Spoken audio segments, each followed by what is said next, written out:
Welcome to the garden. We're about to get some storms, so today I'm going around and staking up all my tomatoes and peppers. Some of them already have stakes, and those I'm kind of just reinforcing and making sure that they're tied up. So a good strong stake. This is actually a nice flexible burdock, so it gives a little bit of sway in the breeze, but we are going to bind it with some string.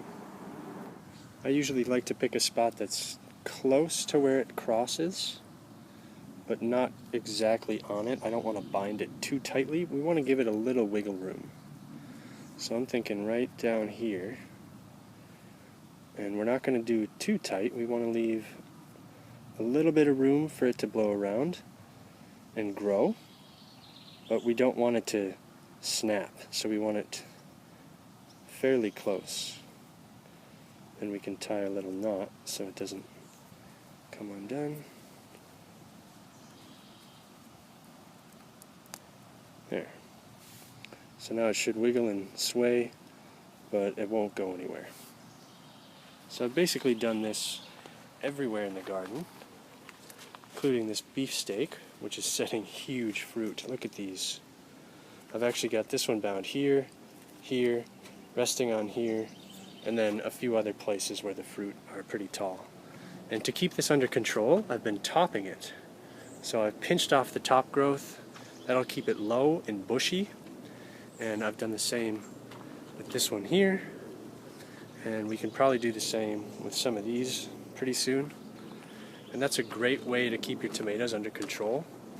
You could also pinch out suckers that are too tall. This is a sucker, and as the leaves grow laterally, the suckers come out of that elbow joint and usually grow vertically. Now this one's really high, so it'll be really top heavy if it sets fruit. We've already got fruit just above it, so we don't want any more. I'm actually going to pinch this out. You could use a scissors, but if you have a little bit of a thumbnail, a little pinch should do the trick.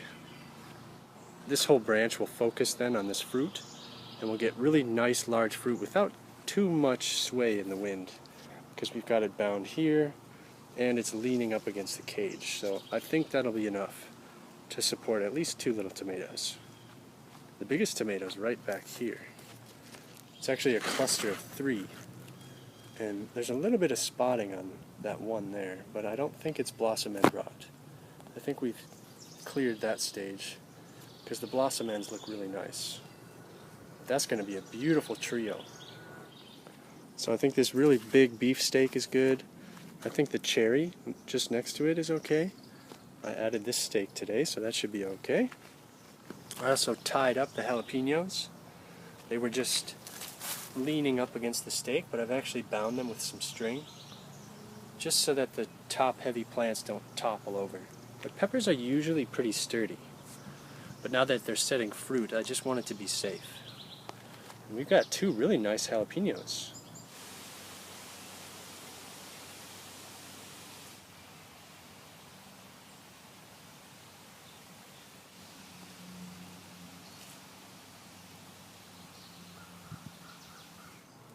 I didn't worry about tying down these peppers. They look pretty sturdy. Or these tomatoes. They've actually been pruned back by deer, and they're nice and low and stocky and confined to their cage, so I think they're going to be fine. Same with this little cherry tomato. Then we've got tomatoes over here that are just low.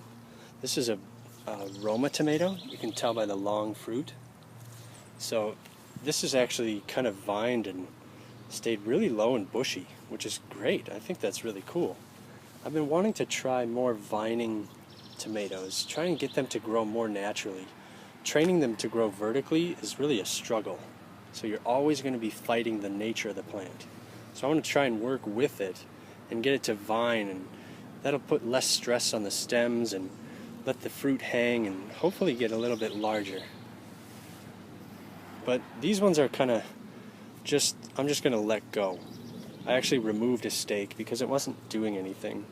We've got 3 nice low growing points here, so even if those flatten out in the storm, I'm pretty happy with how they're growing. And I've got one more over here. This is the last one, just growing on the edge here. I probably should have planted this out in ground, but I just like growing in containers because you get more control over the soil. This area is also protected, so we haven't had deer eat this tomato at all. I've just got it bound once down here kind of loosely, just to give it a little something to grip if there's strong winds.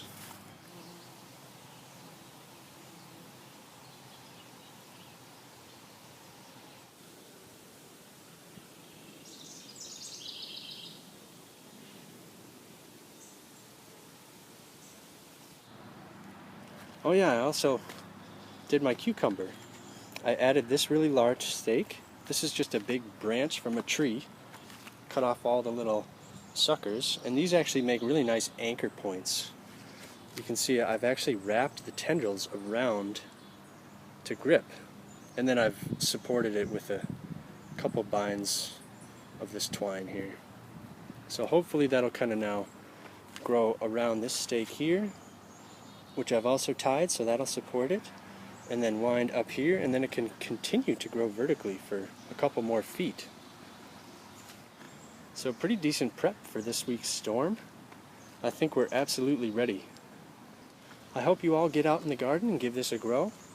Thank you so much for watching, and I hope to see you next time.